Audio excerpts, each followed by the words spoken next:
Hi అందరికీ welcome back. Saraswati పుష్కరాల special ఏం చేసుకోవాలో అర్థం కాకపోతే ఇలా డిఫరెంట్గా అటుకుల పోహ రెడీ చేసుకోండి. లేట్ చేయకుండా ప్రాసెస్లోకి వెళ్ళిపోదాం. స్టవ్ ఆన్ చేసి ఆయిల్ పోసుకొని దాంట్లో దంచిన వెల్లుల్లిపాయ వేసుకోవాలి. వేసుకున్న తర్వాత ఆవాలు వేసుకొని ఫ్రై అవనివ్వాలి. తర్వాత పల్లీలు వేసుకొని వేయించుకోవాలి. పల్లీలు 1/2 కప్ తీసుకున్నాను. ఎండుమిర్చి తీసుకుంటే 1 కప్ తీసుకోండి. పచ్చిమిర్చి తీసుకుంటే మీకు ఎంత తీసుకుంటారో అటుకుల క్వాంటిటీ దాన్ని బట్టి తీసుకోండి. తర్వాత కళ్యామాకు వేసుకొని ఫ్రై అవనివ్వాలి. ఎండుమిర్చి వేసుకున్న తర్వాత ఒక 2 నుంచి 3 స్పూన్ల పసుపు వేసుకోవాలి. చిన్న స్పూన్ అయితే, పెద్ద స్పూన్ అయితే 1 వేసుకోండి. ఇవన్నీ ఫ్రై అయ్యాక కొంచెం ఉప్పు వేసుకొని ఒక 2 మినిట్స్ కలుపుకోవాలి. తర్వాత నేను హాఫ్ కేజీ తీసుకున్నాను అటుకులు. 1/2 కేజీ అటుకులు తీసుకొని వేయించుకున్న దాంట్లో వేసుకోవాలి. వేసుకొని మంచిగా కలుపుకోవాలి.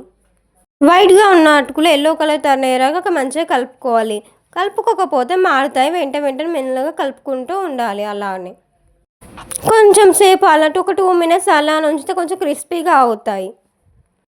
కలుపుకున్న తర్వాత పక్కకు దించి పెట్టుకుని అలా 2 మినిట్స్ కలుపుకోవాలి. దాంట్లో మీరు మిక్చర్ తీసుకొని వేసుకోవాలి. మీరు బూందీ అయినా వేసుకోవచ్చు. నేను మిక్చర్ వేసుకున్నాను. మిక్చర్ వేసుకొని మొత్తం మిక్స్ చేసుకోవాలి. మిక్స్ చేసుకొని సర్వింగ్ ప్లేట్లో తీసుకుంటే ఎమ్మి అటుకుల poha ready. Thank you for watching. For more videos subscribe my channel.